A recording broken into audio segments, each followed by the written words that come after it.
Salut les gars, j'espère que vous allez bien. Encore de retour pour une nouvelle vidéo. Alors aujourd'hui, on va parler de quand je suis arrivé au Canada. Le premier jour, qu'est-ce que j'ai fait? Les premières tâches que j'ai effectuées au Canada ici. C'est de ça qu'on va parler.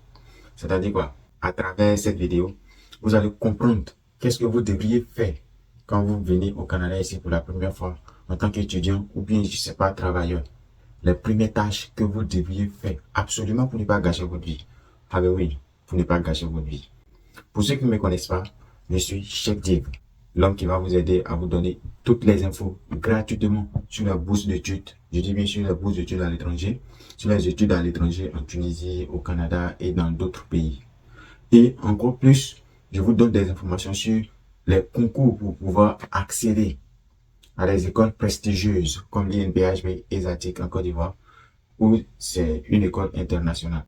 Alors, si cela vous intéresse, faites la routine. Abonne-toi, active la cloche de notification et mets le pouce bleu. Alors, on y va. Générique.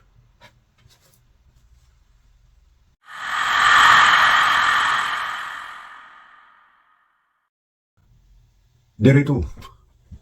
Comme on disait, la première des choses que vous devriez faire, cela se passe à l'aéroport. C'est-à-dire devant les agents de l'immigration. Dès que vous allez fouler le sol du Canada, vous allez avoir votre visa au pays là-bas. Vous êtes content? Je suis devenu Canadien. Vous n'êtes pas encore devenu Canadien. Hein? C'est quand vous allez venir au Canada, la première des choses à effectuer là, c'est de répondre aux questions correctement devant les agents de l'immigration. Il y a des gens comme ça, on les refoule, on les envoie en business class, de l'Oudougou direct. Premier vol, direction Afrique, comme ça gratuitement. Alors qu'ils ont fait toute la procédure arrivée ici au Canada, ils n'ont rien foutu devant les agents. Ils étaient embrouillés. Un petit rappel, avant qu'on ne continue. Tout ce que je dis et tout ce que je vais dire dans cette vidéo, sachez que je l'ai vécu.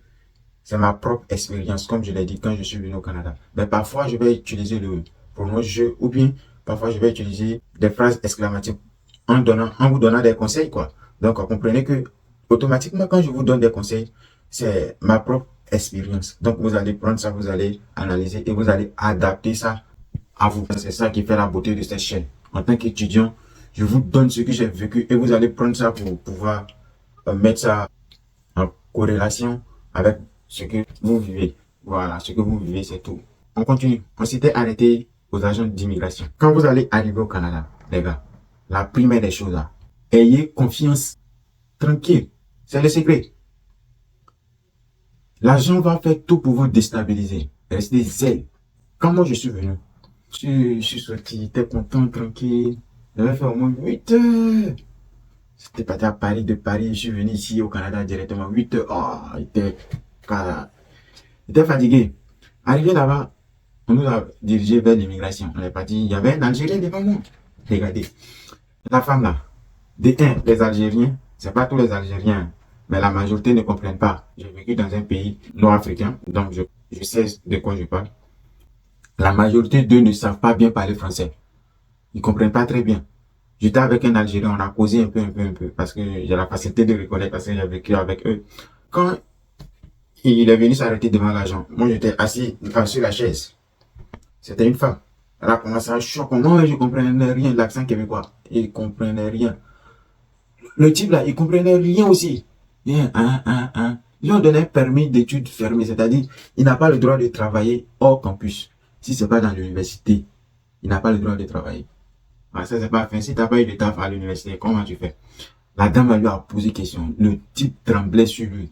Moi, il était découragé. Peut-être c'est à cause de la compréhension, parce que l'accent québécois, si t'es pas habitué, le premier jour là, tu peux rien comprendre. Même moi-même, je n'ai rien compris. Quand le type est parti, le type a oublié sa valise tellement que c'était chaud. Mais Dieu merci, ils lui ont donné son permis, mais c'était fermé. C'était à mon tour maintenant. Moi, je savais pas, j'avais pas prêté attention à la télévision où on met les numéros, donc j'étais assis.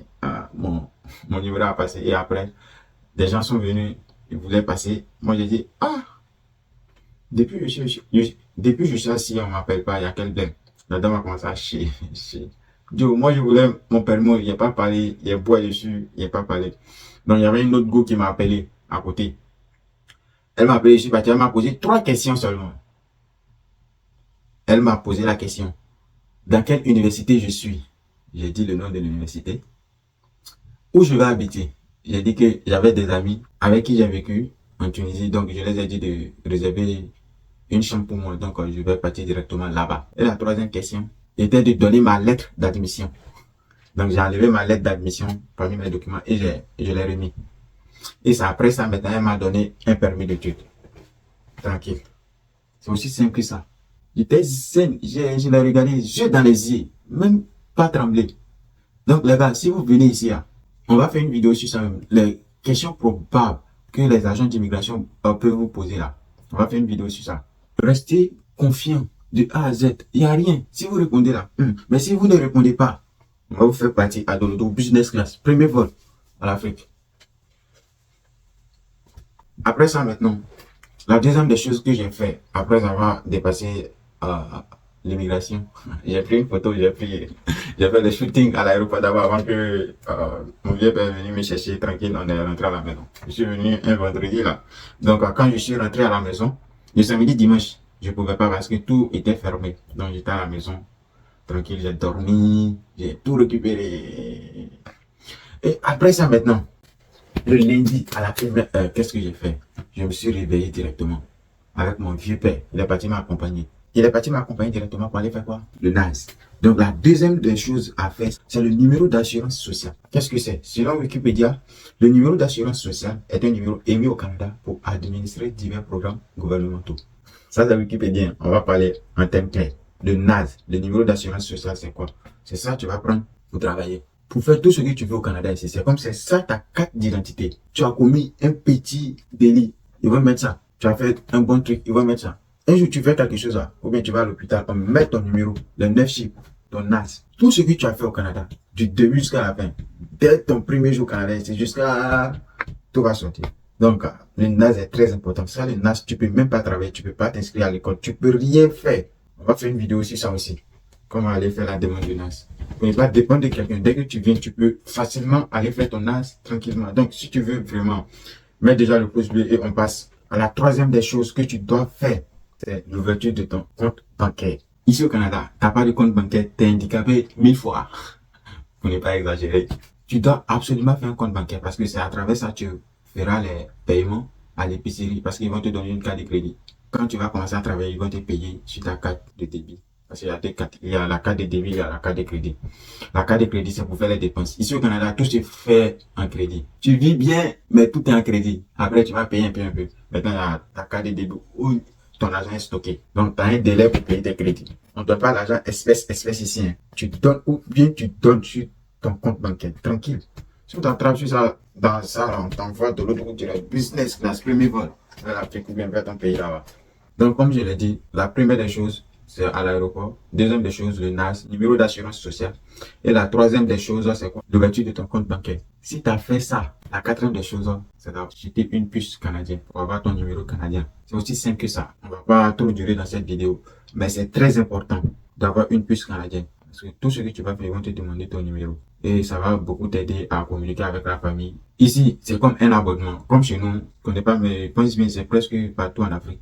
Un abonnement Canal. Tu achètes, chaque mois, tu verses de l'argent comme le loyer. C'est la même chose ici, plus ton compte. Chaque fin du mois, tu dois payer.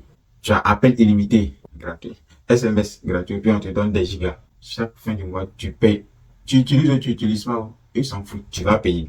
Donc, on fait un petit résumé. La première des choses, en fait, c'est répondre aux agents d'immigration à l'aéroport. La deuxième des choses, c'est de faire son numéro d'assurance sociale. La troisième des choses, c'est d'ouvrir son compte bancaire. Et la quatrième des choses, c'est d'acheter sa puce canadienne. C'est très important, ces quatre choses. Les autres, là, peuvent attendre un peu, tu vas venir. Mais les quatre choses à faire dès que tu arrives, là, c'est ça. Si tu niais sur ça, comme on le dit ici au Québec, c'est fini pour toi. Hein. Si cette vidéo est bonne pour toi, n'oublie pas de mettre ton joli commentaire, ton meilleur commentaire de tous les temps, ou bien pose la question. Et si ça t'a plu encore, mets ton pouce bleu et active la cloche de notification. Partage à tes amis. C'était moi, Cheikh Div. À la prochaine vidéo, les gars.